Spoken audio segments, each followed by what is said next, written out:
Bom dia a todos, bom dia a todas, sejam muito bem-vindos e bem-vindas aqui a mais um Mercado Investimentos. Hoje a gente tem aí alguns assuntos para falar com vocês, pré-dia de inflação, né? Então a gente já está com o mercado voltado com as expectativas para esses dados, mas a gente tem outros pontos aí para trazer para vocês. A gente vai falar da produção aí de grãos, do levantamento agrícola feito pelo IBGE, a gente vai falar das previsões do Banco Mundial também, que foram divulgadas nessa manhã, e outros assuntos também para tratar com vocês em relação à Ásia, como é que fecharam os mercados ontem, como é que eles devem abrir hoje. Mas antes de tudo isso, André, como você está? Bom dia para você. Bom dia, Débora. Bom dia a todos os nossos telespectadores. Hoje a gente teve o estudo do Banco Mundial, né, prevendo o PIB. Teremos uma década perdida, uma péssima previsão aí para esse ano de 2024, vamos repercutir um pouco isso. Saiu também o levantamento aí da safra agrícola, o que deve ocorrer agora no ano de 2023 e também nesse ano de 2024. A gente ainda estou nessa transição, então para mim ainda está 2023/2024, desculpa aí, gente. Vamos falar também do caso da desoneração que está se arrastando, o Pacheco está tentando dar uma resolução, o Haddad também está tentando dar uma resolução, mas como sempre, vamos começar agora falando da agenda do dia, né, Débora? Já vamos colocar a agenda aqui na tela para vocês observarem aí. Então, o que o nosso telespectador hoje pode esperar da economia, Débora? Olha, hoje a gente tem ela aqui de novo, a agenda esvaziada, né? Porque hoje a gente não tem muitos indicadores econômicos sendo divulgados. A atenção do mercado deve se voltar aqui no Brasil para pronunciamentos do Diogo Guilhem, um evento que está tendo do JP Morgan hoje, e mais tarde o Roberto Campos Neto também vai falar em um evento de bancos, né? Então a gente tem aí essa agenda mais voltada para esses pronunciamentos. Então quando a gente olha aqui, né, a gente teve às 5 horas da manhã o vice-presidente do Banco Central Europeu falando em um fórum na Espanha. Então, a gente teve já a atenção voltada. Então, hoje, realmente, a atenção está voltada para os dirigentes de Banco Central, para os participantes aí de Banco Central. Então, a gente tem o vice-presidente do Banco Central Europeu falando pela manhã. Isso mexeu bastante ali com as bolsas europeias, justamente porque a gente está tentando, né, o mercado está tentando pescar aí alguma sinalização de para onde vão os juros esse ano. A gente teve 5 horas da manhã também aqui no Brasil, eu acredito que era 7 horas da manhã, mas a gente corrigindo aqui, a divulgação do IPC-FIP da primeira quadricemana de janeiro, produção, vendas e estoques de veículos de dezembro, tá, também foram divulgados aí agora pela manhã, e a gente tem também uma tendência e o fluxo das estradas pedagiadas também aqui de dezembro aqui no Brasil.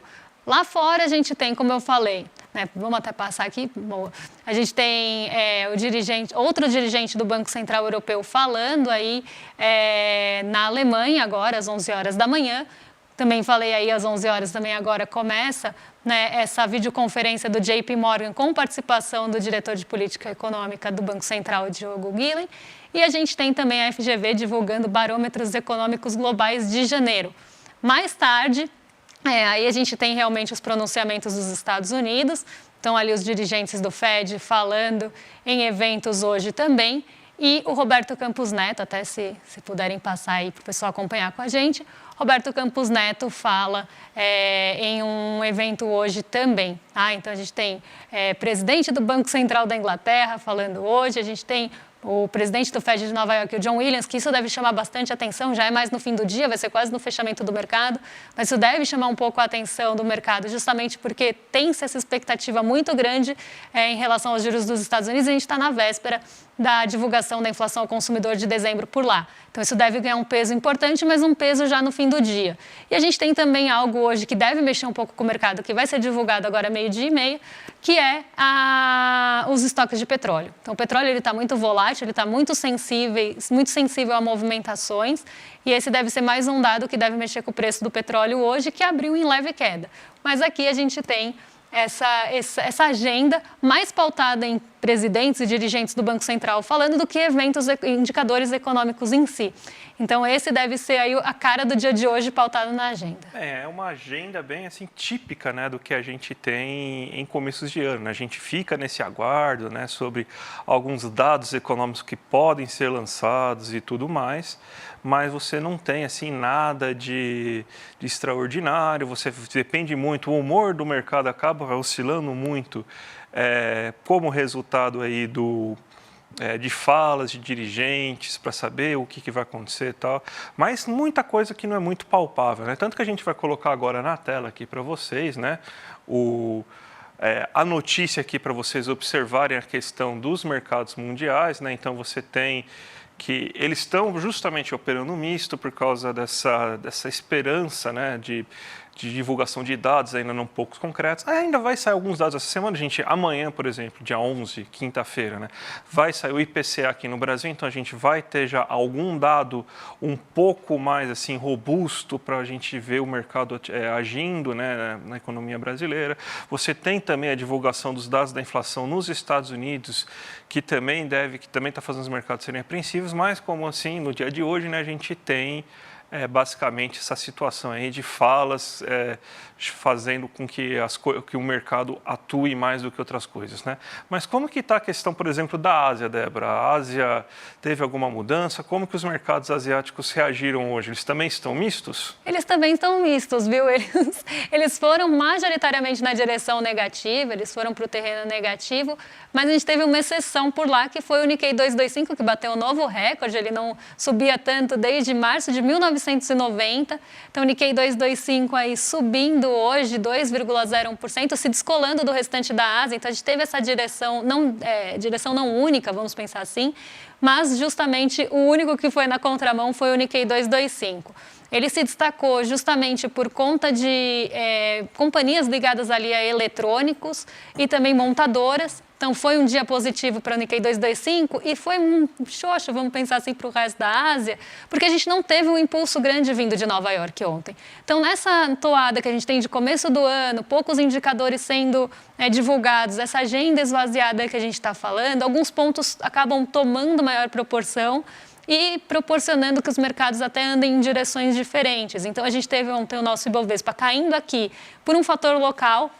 A atenção aqui do mercado estava ali toda voltada para a reunião que estava tendo no Senado em relação à MP da desoneração. A gente vai continuar nesse assunto daqui a pouco. E, enquanto isso, nos Estados Unidos, a gente tem essa expectativa da inflação de dezembro, tanto ao produtor quanto ao consumidor, que saem na quinta e na sexta, respectivamente. E aí a gente tem esse mercado esperando esse dado, tomando ali mais cautela mesmo em relação às suas posições, para não trazer ali uma expectativa muito grande também. E a gente tem uma diminuição daquela expectativa bem positiva que a gente viu no fim do ano, do corte dos juros acontecerem mais cedo nos Estados Unidos. Então, aquela expectativa de que os cortes aconteçam em março, elas ainda são majoritárias, mas elas diminuíram ao longo dessa semana justamente na esperança e nessa espera também do índice de inflação de dezembro. Então, a gente tem realmente um mercado mais parado, mais brando, com pouca movimentação. E aí, como eu disse, alguns fatores acabam tomando um peso maior. No caso aqui do Brasil, foi a discussão da MP da desoneração. E lá em Nova York, a gente ainda teve mais um stand-by ali. Eles ficaram ainda mais com o pé no freio, justamente esperando esses dados que saem amanhã. Então, a gente teve esse movimento bem brando de Nova York. Ninguém subiu muito e nem caiu muito. A Nasdaq ficou perto da estabilidade. O S&P e o Dow Jones caíram, mas não caíram muito. Então, um dia aí realmente mais morno. E aí, esse movimento, esse pouco impulso chega na Ásia. Por lá, a gente também tem essa expectativa pelos dados de inflação. Hoje à noite saem os dados do Japão, mas amanhã a gente tem os dados dos Estados Unidos, que devem mexer ainda mais com o mercado. E essa semana a gente ainda tem dados da China. Então, aqui, esse é o cenário do mercado asiático e do cenário global de uma forma geral. Muita expectativa pelo primeiro indicador, vamos pensar, importante do ano que vai ser divulgado, que é a inflação dos países, mas a gente tem aí pouco movimento, o mercado mais esperando aí para tomar suas decisões nesse comecinho de ano e comecinho de semana também. Vamos para o Brasilzão, então, agora, Débora, porque saiu hoje dados importantes sobre o agro. Vamos ver se o agro é pop, gente? Vamos ver se o agro... qual que são as perspectivas para o agro? Agora a gente já está vendo, né, o levantamento sistemático da produção agrícola, né, que é a pesquisa do IBGE, que mostra o que está se esperando para o setor agrícola, principalmente para o setor de grãos, né, brasileiro. Você já tem a pesquisa tanto para 2023, quanto agora eles começam a fazer, já estão fazendo desde o último mês de novembro, também projeções para 2024. Para 2023, a gente tem ainda a expectativa de uma safra recorde. O ano deve fechar com uma safra de 315 milhões de toneladas, né? Uma safra que vai ser 19,8% maior do que aquela que foi registrada em 2022, porém já está sendo esperado uma queda para o próximo ano. Isso aí é muito resultado de, primeiro, que a safra foi muito positiva esse ano, então é difícil você ter o mesmo resultado 2 anos seguidos. Segundo, que a gente tem graves problemas climáticos que, inclusive, já fizeram quebras de safra agora no final do ano, e você está tendo uma produção menor do que é esperado, justamente porque calorão, a gente está tendo grandes ondas de calor, chuvas torrenciais em áreas importantes do agronegócio, como, por exemplo, o sul do país, que arrebentou a produção de arroz durante esse ano. Você está tendo também o feijão tendo uma produção cada vez menor também, fruto também de menos áreas plantadas e também de problemas climáticos. Então, esse aí é mais ou menos um grande resumão. Para o próximo ano, a gente deve ter uma safra menor de 306, se a gente comparar com 315 milhões de toneladas aí durante esse ano. Vamos ver, então, o que deve mudar na safra esse ano. Será que o agro vai produzir mais alimentos para a produção interna, ou será que o agro vai produzir mais alimentos para a produção externa? Vamos ver a surpresa aqui. Deixa eu ver. A gente consome arroz, feijão, milho a gente consome muito pouco, soja a gente consome muito pouco, café a gente não toma muito arábica, né? Café a gente toma só aquele café verde lá que não é grande coisa, né? Então, novamente, a gente vê aí um movimento de expansão da produção, principalmente dos setores ligados à exportação, né? Então, vão ser produtos que vão para a China, para os Estados Unidos, para a Europa, não são produtos que vão ser vendidos aqui no Brasil. A gente tem, então, uma queda da produção de arroz em comparação ao ano passado prevista de 3,5%, problemas climáticos, muita chuva no sul do país. O feijão, as 2 primeiras safras, que são as safras mais relevantes, também tendo queda, né, de 10,1% e 11% nessas 2 primeiras safras, resultado também de problemas climáticos, mas também de substituição de produção de feijão por outras culturas, como, por exemplo, pasmem, a soja. Então, a soja tomando o lugar do feijão, por exemplo. O terceira safra, que é uma safra menor, né, quase uma safra resíduo, está aumentando para 20,2%. Mas a gente vê milho está aumentando bastante. A gente teve que aqui em 2023 a nossa safra de milho, primeira safra deve subir 9,1%, segunda 22%. A soja, que teve graves problemas ano passado por causa das temperaturas, por causa da situação no sul, quebras de safra no sul, se recuperando bem, aumentando 27,1%. O trigo, que foi a coqueluche do ano passado agora, com as produções mais organizadas na Argentina e também na Europa, está tendo uma queda considerável da produção esse ano de 22,8% e o café arábica subindo 14,7%. Débora. E a gente tem também, né, aí na esteira do nosso Brasilzão, a discussão aí do... ainda tem...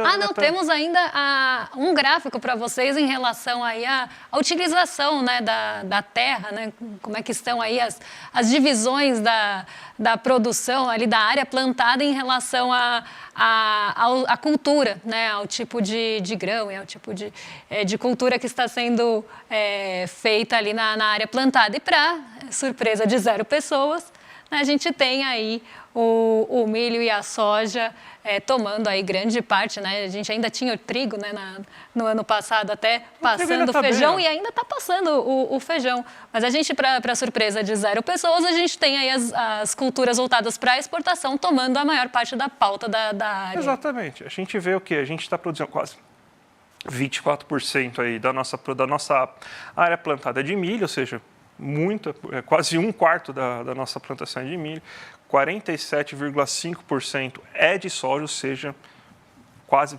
75% da nossa área plantada é milho, soja e trigo. Se a gente for colocar aqui a cana-de-açúcar, que a gente consome muito açúcar, tá? Mas geralmente é para fazer etanol, né? Para colocar combustível no carro, a gente tem que é 9,66%. Então, quase 85% da nossa safra ela serve para vender para fora grãos e para colocar combustível no nosso carro. Isso sobra o quê? 15% para alimentação, né? A gente tem 1,88% para fruta, 1,61% da nossa área plantada para arroz, 2,58% da nossa área plantada para feijão. Então a gente ainda continua, né? Não que continua com essa mesma, claro, isso é histórico, né? Não vai mudar do dia para a noite, mas uma concentração muito grande na nossa agricultura voltada para a área do setor externo, né? E pouco aqui para dentro, né? Então, por isso que a gente tem tantos problemas de variação de preço de alimentos. A gente poderia ter uma situação muito melhor se tivesse um pouquinho mais, não estão pedindo 5%, tá bom? 5% a mais para a gente conseguir produzir mais alimentos para o setor interno brasileiro, já daria uma bela de uma ajuda, né, Débora? Com certeza. E aí a gente vê, vamos responder aquela pergunta que o André fez lá no comecinho, o agro é pop? Não, o agro não é pop, né? O agro é exportador. Quem alimenta o brasileiro normalmente são aí as produções familiares, não o grande agro aí voltado para a exportação. Agora sim, né? Sim. Não que eu estava ansiosa para falar disso, mas agora sim a gente vai continuar aqui na pauta do nosso Brasilzão, falando da discussão ontem, da reunião que a gente teve no Senado em relação à MP da desoneração. Né? Então, a gente teve aí essa reunião, a gente teve até uma sinalização, né, de que a gente poderia ter, não essa decisão feita sobre MP, que teria ali, medida provisória aqui no caso, que teria um efeito mais imediato, mas sim por meio de projetos de lei. Então, a gente teve toda essa discussão, mas o Pacheco disse ali no final do dia que ele só vai tomar a decisão depois de falar com o Fernando Haddad, né, o ministro da Fazenda, que está nesse momento de férias. Então, a gente tem um momento ali com essa decisão, inclusive tomou a pauta ontem do mercado, ela acabou tendo um peso muito grande, né, toda essa reunião, justamente porque a gente estava com uma falta de outros catalisadores ou de outros aí, condutores para o mercado. Mas esse foi aí o movimento que a gente viu acontecendo. Então, essa sinalização para uma possível decisão não por MP, mas sim por projetos de lei, mas que isso só vai ser decidido depois que o Fernando Haddad voltar das férias. Tá tendo um cabo de guerra, né? Um cabo de guerra pessoal, principalmente do Haddad, né? E eu realmente estou na dúvida para saber o que vale mais a pena, né? Você ter a desoneração, né? Que é um gasto a mais para a economia, mas pelo menos a gente sair da porcaria do déficit zero, né? Porque na verdade o que está em jogo agora é isso, né? Vai ser o que vai ficar na mesa? Vai ficar o déficit zero ou a desoneração? Um dos dois vai sair. Porque o Haddad falou, se você tiver a desoneração, se manter a desoneração, não prometo mais o déficit zero, né? E o mercado quer bastante o déficit zero, né? O que o mercado quer mais? A desoneração ou o déficit zero? A gente vai descobrir agora nas cenas dos próximos capítulos. E eu, para falar a verdade, eu não faço a menor ideia do que eu acho menos danoso, né? Porque eu sei que o déficit zero também é terrível, né? Mas a desoneração também é bem complicada, né? Não dá retorno algum para a economia brasileira. Exatamente, ineficiente essa desoneração, né? Mas nessa balança fica até difícil de pesar o que pegaria mais aí para a economia, né? Então vamos ver aí como é que isso vai se desdobrar nessas próximas discussões em relação à MP, mas esse deve ser um ponto que deve ficar inclusive no radar do mercado, justamente porque o mercado, como eu sempre falo aqui, olha muito para fiscal, então eles vão jogar inclusive um peso maior nisso, ainda mais nesse começo de ano. E a gente teve também agora, nesse começo de ano, as previsões do Banco Mundial para o PIB do mundo, para o PIB das economias desenvolvidas, subdesenvolvidas e para os países ali em si. E a gente separou alguns até para trazer para vocês. Mas a gente teve uma previsão bem pessimista, né, do Banco Mundial, falando que tem década perdida, né, que o crescimento aí em 2024 deve ser aí até piores do que 2008, né? Então, a gente tem aí um Banco Mundial bem pessimista para o mundo de uma forma geral, mas não tão pessimista para a América Latina. Porque a gente vê assim o resultado. 2020, vamos pensar em 2008, né? Qual que foi o grande problema? Em 2008 você teve uma crise global que gerou deflação, gerou recessão em quase todos os países do mundo, né? Alguns países menos afetados, o Brasil, por exemplo, outros tiveram mais. Só que a gente tem um cenário de 2024 que é o quê? Já está meio que dado que a Europa vai ter problemas econômicos, a Europa não consegue se recuperar da crise, a Europa deve ficar ou em estagnação, no máximo crescimento muito baixo. A China está nesse processo de desaceleração, né? Então a China estava crescendo, sei lá, 7% em 2008, agora está crescendo 4,8%, talvez chegue a 5%, né? Então já reduz um pouco a média também, né, desses países. Então a gente tem a Ásia não crescendo tanto, ainda não conseguindo se recuperar ao ponto dos momentos aí pré-pandêmicos, né? O mesmo ritmo, né? Ela já passou, mas não está no mesmo ritmo.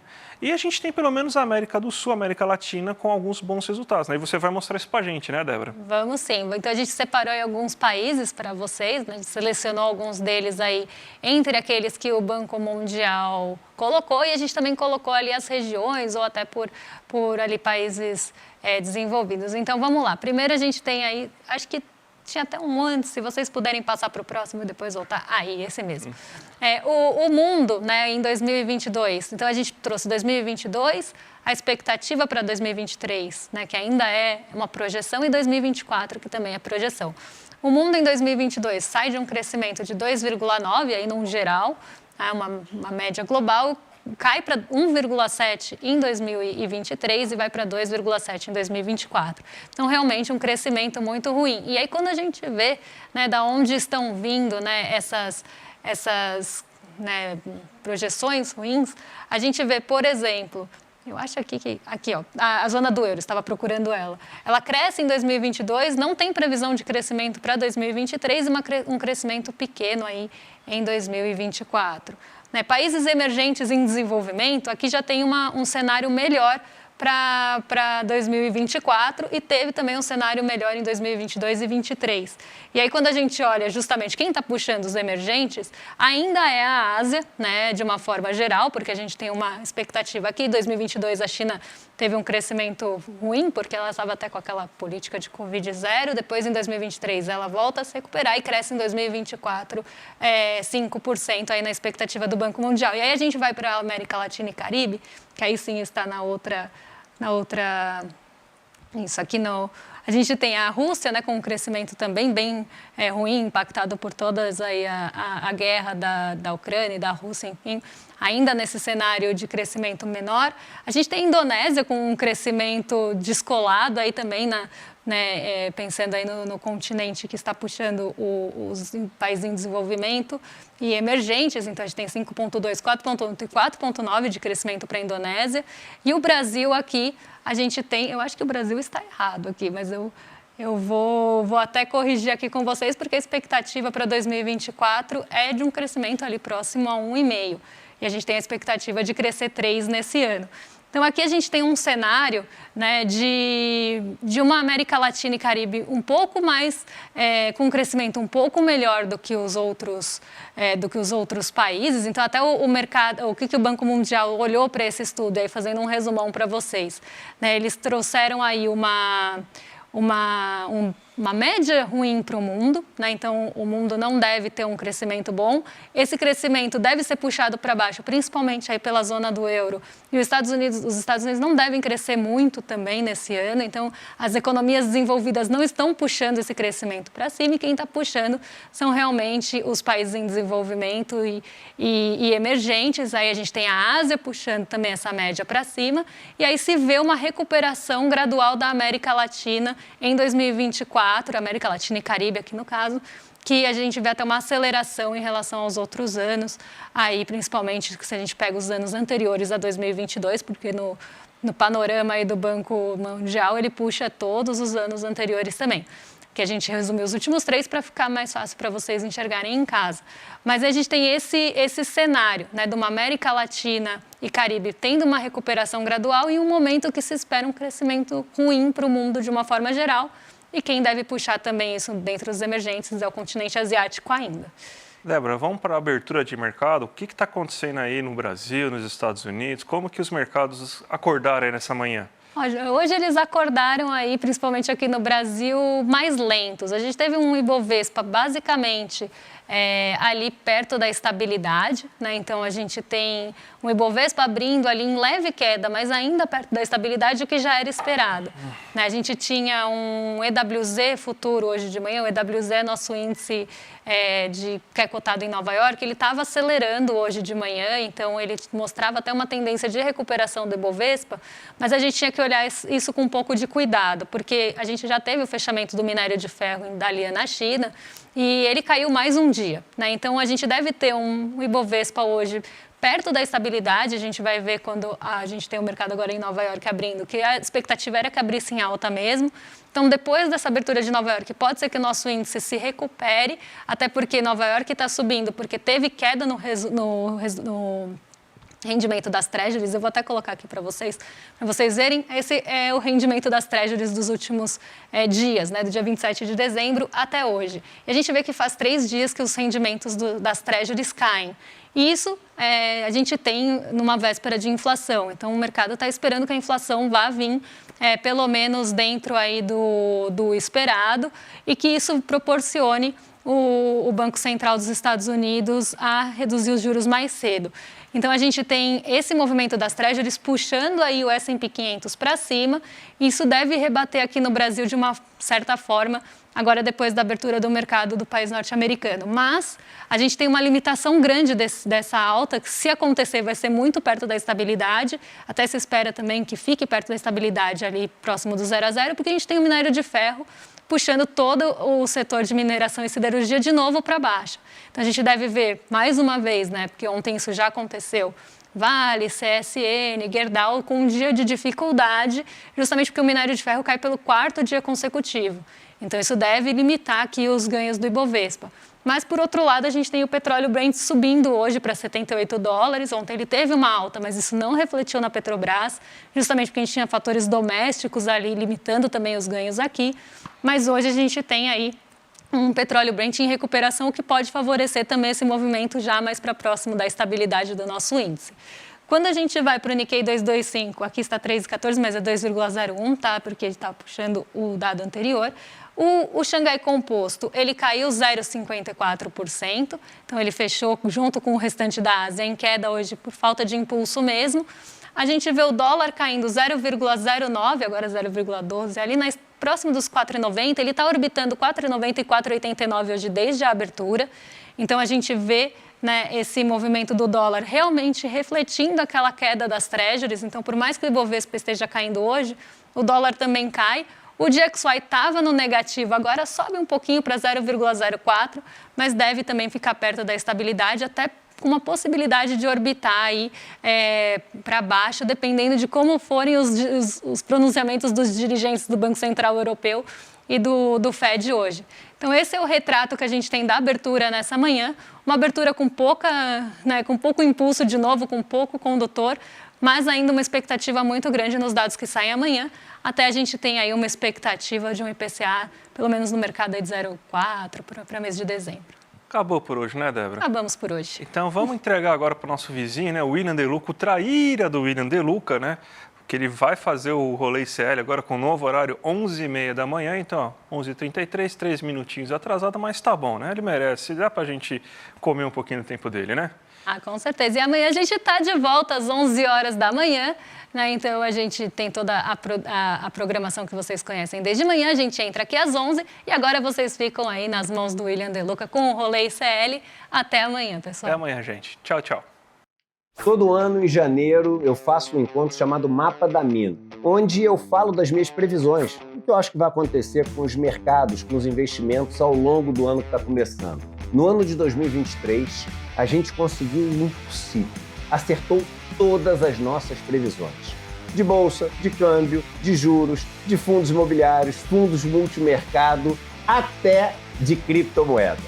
Eu vinha há alguns anos falando que o mercado de criptomoedas deveria sofrer bastante e deveria cair bastante o preço dos ativos. Pois bem, em janeiro de 2023, eu falei que eu não estava mais com esse pessimismo, achando, inclusive, que os preços poderiam parar de cair e ter uma reação diferente no ano que estava começando. Foi exatamente o que aconteceu. Um ano onde a gente acertou tudo, absolutamente tudo. Tá duvidando? Bota o vídeo para o pessoal ver. Eu acho que no mercado de criptomoedas o pior parece já ter passado. A minha expectativa, que ao longo dos últimos anos foi de queda, de piora, de destruição de riqueza e etc., ela muda para neutra. Já viu que você não pode perder o Mapa da Mina de 2024. O encontro vai acontecer no dia 28 de janeiro, um domingo, às 8 horas da noite. Para se inscrever é gratuito, é só clicar no link aqui em cima ou aqui embaixo. Em poucos segundos você está inscrito e aí é só convidar os seus amigos e amigas para participar também. Vamos lá, dia 28 tá junto. para ouvir quais são as previsões para o ano de 2024 e ter uma direção do vento para poder ajustar as velas do barco. Um abraço e até lá!